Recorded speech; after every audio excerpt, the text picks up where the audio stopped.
Today I'm going to show you the easiest way to make a delicious jalapeno cheddar bread. Well, hi guys, welcome back to Linda's Pantry, and today we're making jalapeno cheddar bread. This is the easiest way that I've found to make bread, and you're going to be doing it in a Dutch oven, in a really hot oven, but you don't really have to knead it. It's foolproof. So I've got my yeast here in about 12 ounces of warm water, like bath water warm. I'm gonna grab a pinch of sugar and we're gonna get to the dough. Super easy, come on in and let's make some bread. Okay, so I've got my yeast proofing with about a teaspoon of sugar in there to give it something to start feeding on. And I'm gonna put my flour in here. I'm using a Danish whisk. There's always a link down below for that. If you're interested. To me, it's my go-to to make, especially this bread. So I'm literally wanting 3 to 3.5 cups of flour. So it's really going to depend on how humid it is and how shaggy it gets. So loosely, we'll say 3, and that's how I measure, 3 cups of flour. If you're gonna be exact, then you would wanna go ahead and take a butter knife and go across the top of that. I've already got a mess on the counter, but hey, you want a good teaspoon at least of salt. Your dough needs to have some salt to it, and I mix that into the flour so it doesn't have a chance to kill the yeast. You don't want to ever put it into your proofing or your yeast that's proofing, because it will give it a fit. Let me get this off of here. And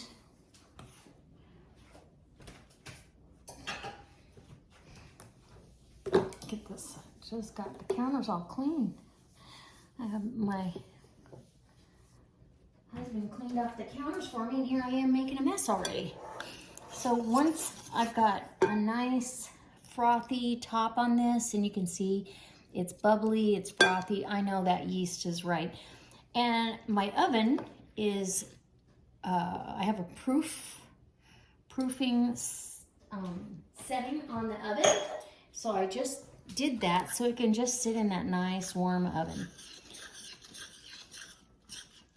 So right here, getting this dough all worked together, and it's just a pretty wet, shaggy dough. You're shaggy meaning that. We're gonna add the rest of the flour when it comes out, and that's really most of the kneading is happening. You can do this for, a couple of minutes, and that will activate the gluten and get everything going, or you can just right now throw it in that proofing oven. I like to work it around a bit and make sure it takes up all the bits off of the sides of the bowl. And once I know I've got a dough that's elastic, then I go ahead and cover it with some saran wrap, and it goes in the proofing oven for a minimum of an hour, but usually about an hour and a half. I don't rush this. Okay, so this has been a couple of hours. This was in the proofing oven. As soon as I sat it down here on the counter, of course, the dough starts to collapse. You can see how much air is incorporated in there. It's really nice. It's a nice airy dough. And I'm just gonna take my bench scraper and scrape that down all along the edge so I can get it turned out onto my board. And that cleans up your bowl. I've got 2 jalapenos cut up, seeds and all, right here. I use the cut in 4s. Each ring cut into 4 is for the inside, and then some decorative rings for the outside of the bread. Move some flour around here, because we're going to end up kneading this a little bit here on the board before I roll it out. And it's still a pretty soft, wet dough, so very hydrated. Okay.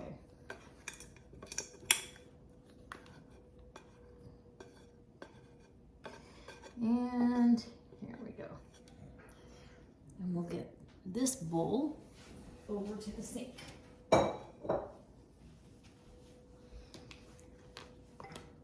And what I do, so if you're following the recipe, start out with that 3 cups of flour, and then by the end of it, we're probably gonna end up with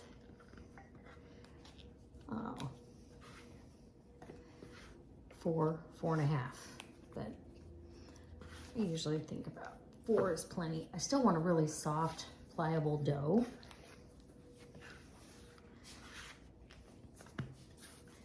So what I have down on my board and what I added is about right.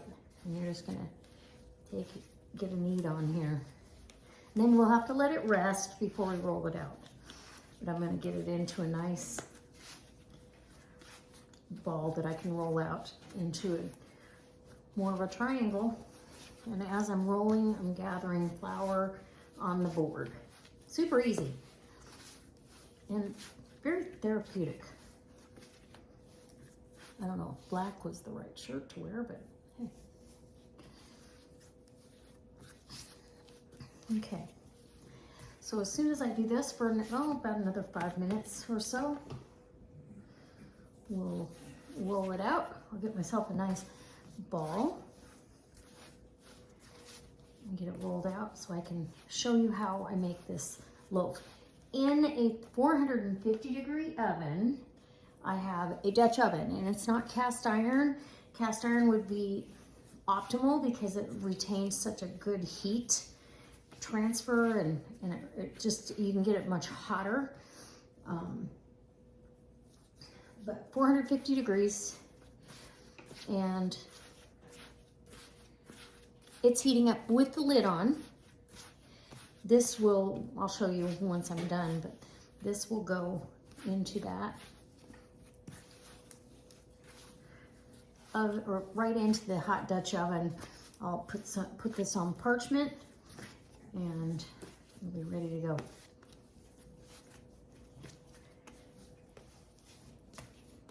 And you kind of know when your dough is done because you're not really sticking to it anymore. And if you push on it, it bounces right back.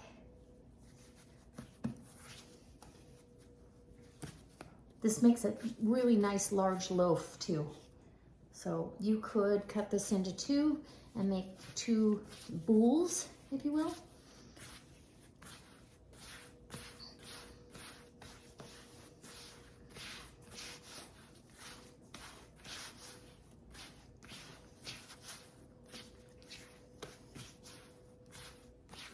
Okay, I'm just gonna let this rest just like it is. And I'll be back when I'm rolling it out. So this dough should be just about ready. It's been resting. We'll see. If it gives me any fights, we'll give another pause, but usually I'm just gonna roll it out. You want a nice rectangle. And I like to get just about the width of this board. If you need more flour to keep it from sticking, which I feel like I did, and it's not going to be a perfect rectangle, but it doesn't have to be.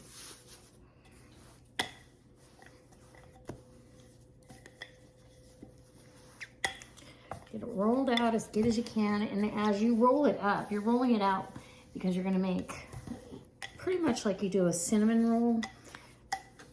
That's the way you're going to be rolling this dough up. So you need that length. And as you roll it, it'll stretch to where you want it. And this is good enough for me. Any air pockets kind of get out of there too. So I'm going to cover this, and I've got a sharp cheddar, and this is farm style shreds. You can use any kind of shredded cheese, shred your own, do whatever you like.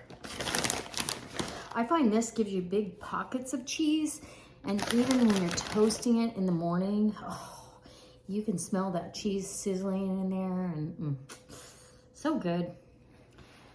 So you want to definitely give a good layer of cheese. I don't measure, it's just covering the whole thing. So you'll need at least a cup and a half. Then grab your jalapenos, the quarters and halves, whatever you've got. Seeds and all, we want a little bit of heat. So when you bite into a jalapeno, you get the heat, but it's not so hot that you know you don't want to eat the rest of your toast or your bread with soup. Oh, it's so good next to a big bowl of soup. This would be amazing next to some chili. So, okay, now we're rolling, and I just grab, fold that end over. Hopefully you can see everything that's going on. And any cheese that falls out, put that back in. That's, you don't want that. Okay, and I have a piece of parchment ready and waiting because I like to get this on parchment as soon as possible, just because it's then easier. And then you're gonna kind of stretch now, stretch it back, pull back, so you are getting everything in there. Now that we have that nice big log, we'll put this, get my parchment ready. How's that? We'll just do that. So you're gonna cut lengthwise down your log of cheese and jalapeno and beautiful bread dough. Couldn't be easier. Once you've done that, I kind of roll it over so it exposes the layers. See how it's exposing those layers? Roll that over and start getting it ready to go onto your parchment. It's gonna make it easier in the end, maybe. Okay. And I cross over the one end. Get my parchment closer to me. Okay, cross over, cross, get another crossover. You're gonna lose some cheese along the way, but you want that look. And then once you've got that all braided up, position it just like that. Just like, almost like a donut. Get any cheese that might have fallen out of there, which you're gonna have a little bit, and jalapenos. You're gonna just tuck them right back in. So now I've got the parchment, which I'll be able to pick up and put into the, right into the Dutch oven. Any cheese that is here on the edges is gonna brown, and it's just kind of a chef's treat when it comes out of the oven. So then I make sure that I put plenty of these jalapeno wheels on my bread. You don't have to let this rise. You're gonna put it right into that hot pan, and that oven is hot.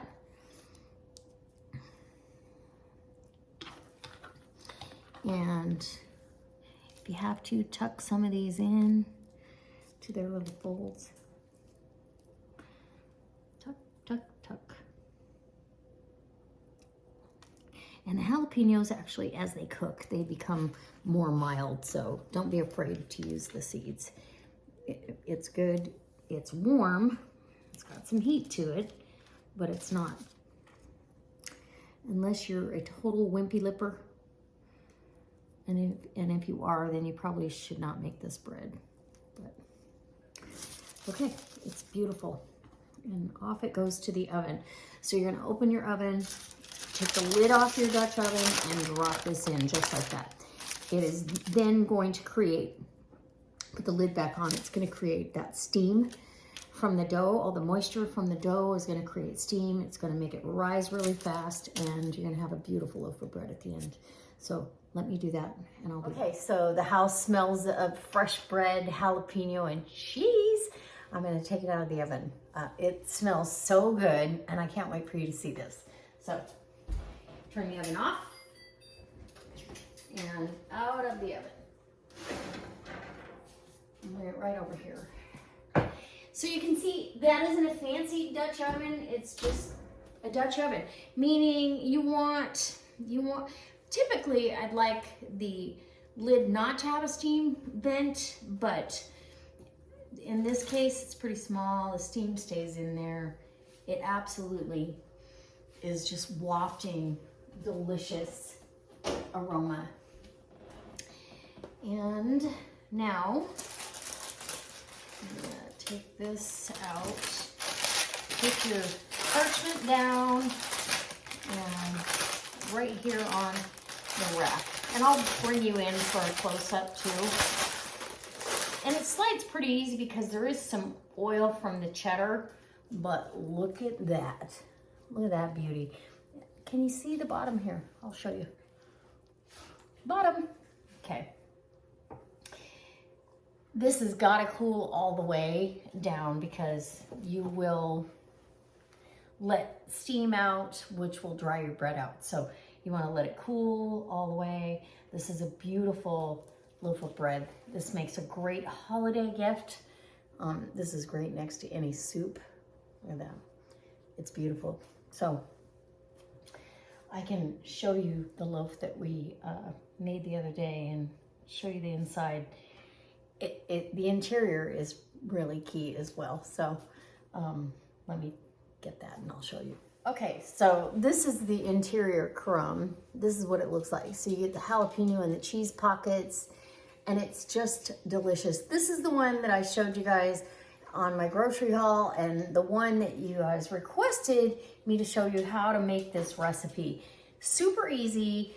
I'll put the rough, now I'm saying rough recipe in the description because your flour may vary a little bit. I don't measure my flour exactly, and you're gonna be adding flour as you feel like you need it. But this is a wonderful toast in the morning. We've even made French toast with this and used the maple walnut syrup that I made for you guys. It's delicious. Absolutely wonderful. All right. So I hope it inspires you to get in the kitchen and bake some bread. What harm could it do other than make your house smell delicious and make your family very, very happy? All right. We'll see you next time for another delicious recipe. Quite possibly using this. This would make a fantastic stuffing. If it got stale, you can cut this up. You could make croutons out of this. You can make a stuffing. You can do a gratin with this. All those things are at your fingertips to make a delicious meal. All right. See you next time. Bye. So I hope that you try this bread. It's absolutely delicious. We've even used it for French toast.